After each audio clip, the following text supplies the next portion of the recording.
सोचिए कि अगर किसी पुलिस वाले को बुलेट प्रूफ जैकेट दे दिया जाए और उस बुलेट प्रूफ जैकेट को लेकर के वो कहीं चला जाए और जंग में लड़े और पता चला कि वो शहीद हो गया, क्योंकि बुलेट प्रूफ जैकेट फर्जी और सब स्टैंडर्ड थी, तो क्या ये ठीक होगा? नहीं। इसी तरीके से मैंने कोविशील्ड वैक्सीन लगवाई थी 8 अप्रैल को।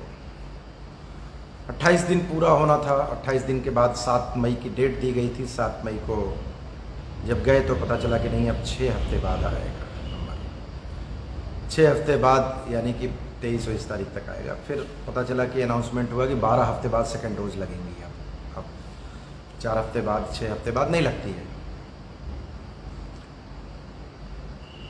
इसी तरीके से जब हम 21 तारीख को बैठे थे, टीवी देख रहे थे, तो उसमें एक टीवी ब्रीफिंग आई। टीवी ब्रीफिंग ये आई कि आईसीएमआर के डायरेक्टर जनरल भार्गव और मिनिस्ट्री ऑफ हेल्थ के जॉइंट सेक्रेटरी लव अग्रवाल जी, दोनों लोग बैठ करके टीवी पे ये बता रहे थे एक पत्रकार के सवाल के जवाब में कि कोविशील्ड वैक्सीन पहली डोज के बाद ही पर्याप्त मात्रा, यानी उनका शब्द था गुड लेवल पे एंटीबॉडी प्रोड्यूस कर देता है। लेकिन कोवैक्सीन जो दूसरी वाली वैक्सीन है उसमें ऐसा नहीं होता है। वो दोनों डोज लेने के बाद एंटीबॉडी आएगी। ये मैंने सुना तो मुझे लगा कि पहली डोज के बाद एंटीबॉडी, इसका मतलब बन गई है, कह रहे हैं तो ये तो अथॉरिटी के लोग हैं ना। मैंने 25 तारीख को इसकी जांच करवाई कि एंटीबॉडी मुझे बनी है कि नहीं पहली वैक्सीन लेने के बाद, क्योंकि आईसीएमआर वाले बोल रहे हैं डायरेक्टर कि पहली वैक्सीन लेने के बाद ही, पहली डोज लेने के बाद ही आपका एंटीबॉडी तैयार हो जाएगा। 25 तारीख को हमने एथराइज्ड लेबोरेटरी थायरोकेयर से कराया जांच। उसमें 27 को रिपोर्ट आई और आश्चर्यजनक आई। उस रिपोर्ट के आधार पे तो ये कोविशील्ड वैक्सीन जो है वो फर्जी है, क्योंकि एंटीबॉडी निगेटिव में था हमारा। और जब एंटीबॉडी निगेटिव में है तो आप तो वैसे ही फील करेंगे जैसे कि बुलेट प्रूफ जैकेट दिया गया हो। आप सोच रहे हैं कि आप बच रहे हैं, शील्ड है, कोविशील्ड का मतलब कवच लेकर के चल रहे हैं, और कवच की ये दुर्दशा है, पानी लगाया था। भाई तमाम लोग लगा रहे हैं, डॉक्टर अग्रवाल ने लगाया और उसके बाद डेथ हो गई। सरदाना, रोहित सरदाना, तमाम लोगों के नाम आते हैं। चूंकि इतनी बड़ी अथॉरिटी बताती है, आईसीएमआर बता रहा है कि भाई बन गया आपको एंटीबॉडी, तो फिर अब किसके प्रमाण की जरूरत है? हमारे देश की सरकार बता रही है। लेकिन जब हमने जांच कराई तो उसमें रिकॉर्ड में आया, आज मैं इसी ठगबाजी के लिए, ये सीधे सीधे 5 लोग इसमें इन्वॉल्व माने गए। सीरम इंस्टीट्यूट ने वैक्सीन बनाई, WHO और ड्रग कंट्रोल ऑफ इंडिया ने उसको अप्रूवल दिया, आईसीएमआर और मिनिस्ट्री ऑफ हेल्थ ने प्रचार प्रसार किया कि इसको लगवाइए, इसको लगवाइए, इसको लगवाइए। और उसने कहा पहली डोज लगवाने के बाद आपको एंटीबॉडी प्रोड्यूस हो जाएगी गुड लेवल में।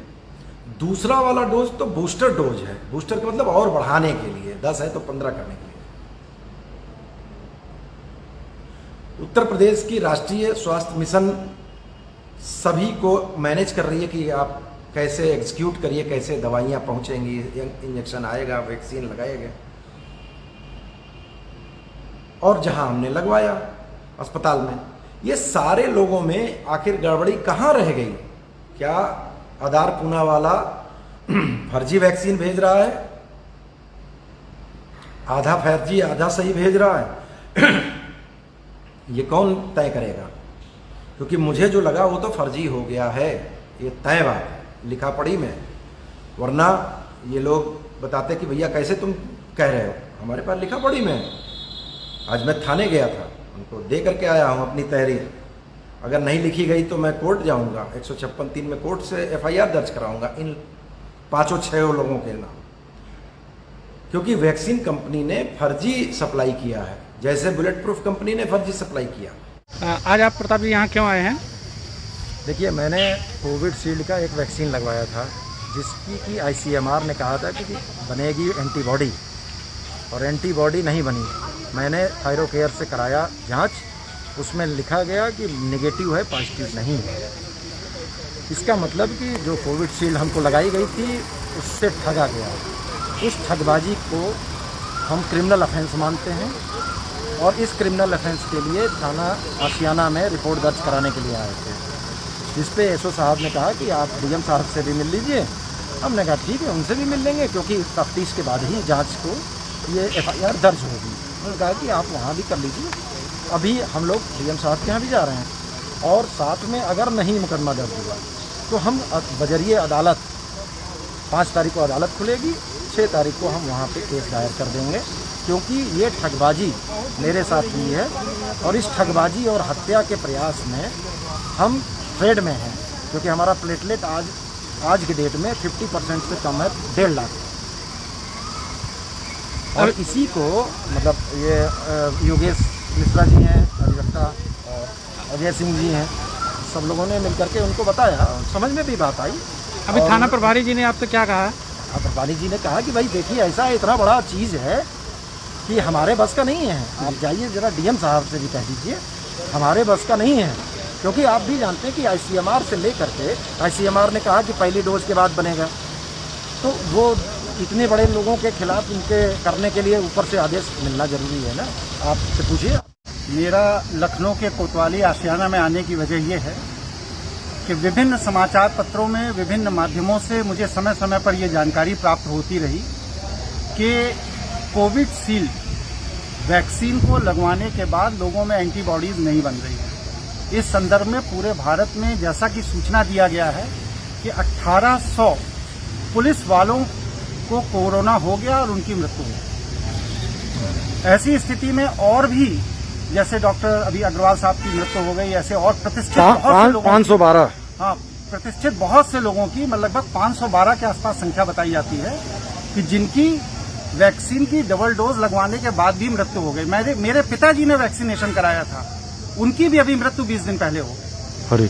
तो इस वजह से मेरे ये मित्र हैं प्रताप चंद्रा जी, उन्होंने जब मुझे ये अवगत कराया कि उन्होंने वैक्सीनेशन कराया था, सिंगल डोज लेने के बाद जो उनको एंटीबॉडीज बननी चाहिए थी वो एंटीबॉडीज नहीं बनी, तो मैंने उनको कहा कि ये लगता है कोई बड़ा षड्यंत्र हो रहा है, छल प्रपंच चल रहा है। इस स्थिति की जानकारी पुलिस प्रशासन को दी जानी चाहिए। प्रताप चंद्रा जी की तरफ से, प्रताप चंद्रा जी के साथ मैं थाने में आया हुआ हूँ। यहाँ पर हम लोगों ने विधिवत सारे प्रमाणों के साथ एप्लीकेशन बनाई है, जिसमें 9 एविडेंसेस लगाए हैं जो डिफरेंट गवर्नमेंट अथॉरिटीज के एविडेंस हैं कि थानेदार साहब इस पर कोई FIR, कोई इस तरह की कार्रवाई करने के लिए अभी मानसिक रूप से तैयार नहीं है। उन्होंने कहा कि आप जाइए CMO के यहाँ, आप जाइए DM साहब के यहाँ। मेरा कहना यह है कि जब IPC के अंतर्गत कोई अपराध घटित होता है तो उस अपराध के घटित होने पर उसकी प्रथम सूचना, रिपोर्ट वो संबंधित थाना दर्ज करेगा। इसके बाद फिर एक्सपर्ट ओपिनियन के तौर पर CMO के पास भेजा जाएगा और एडमिनिस्ट्रेटिव कार्रवाई के लिए जिला अधिकारी के पास भेजा जाएगा। लेकिन उसकी जो इनिशियल रिपोर्ट है वो रिपोर्ट तो हमारी प्रथम सूचना रिपोर्ट के रूप में, FIR के रूप में थाने में दर्ज होनी ही चाहिए। ये हमारा संवैधानिक अधिकार है। इसके तहत इस पैरवी में मैं आज इस थाने में आया हुआ हूँ, जिससे कि ये जो वैक्सीनेशन के नाम पर पूरे देश के अंदर लाखों लोगों को वैक्सीन लगाकर जो ठगा जा रहा है और उनकी एंटीबॉडीज नहीं बन रही है, उस विषय को समाज के सामने लाया जाए। अब अगला कदम आपका क्या होगा? अगला कदम वरिष्ठ पुलिस अधिकारियों से मिलूंगा, और वरिष्ठ पुलिस अधिकारियों से अगर हमको राहत नहीं मिलती है तो फिर जो CRPC की व्यवस्था है 156(3) की, उसके तहत मैं माननीय न्यायालय की शरण में जाऊंगा और वहां पर मैं अपना आवेदन पत्र प्रस्तुत करूंगा। मैं वैक्सीनेशन के खिलाफ नहीं हूं, वरना मैं खुद न लगवाया होता। पर वैक्सीन कोविड की लगने के लिए, कोविड का कवच लेने के लिए तैयार हूं, पानी पीने के लिए नहीं वैक्सीन से। अजन्मे बच्चे का किडनी का 293 सेल्स अपने बॉडी में लेने के लिए नहीं तैयार हूं। आरएनए चेंज करके डीएनए चेंज करने के लिए तैयार नहीं हूं। कोविशील्ड के एक इंजेक्शन लगने के बाद, वैक्सीन लगने के बाद आप में से कोई ये नहीं कह सकेगा कि मेरे अंदर ठाकुर का खून दौड़ रहा है, पंडित का दौड़ रहा है। वो सब चेंज हो जाएगा डीएनए। चलो वो भी ठीक है, लेकिन कारगर तो हो। लिया भी वहीं के वहीं है, बुलेट प्रूफ जैकेट पहना भी, उसके बावजूद हमको सुरक्षा नहीं है।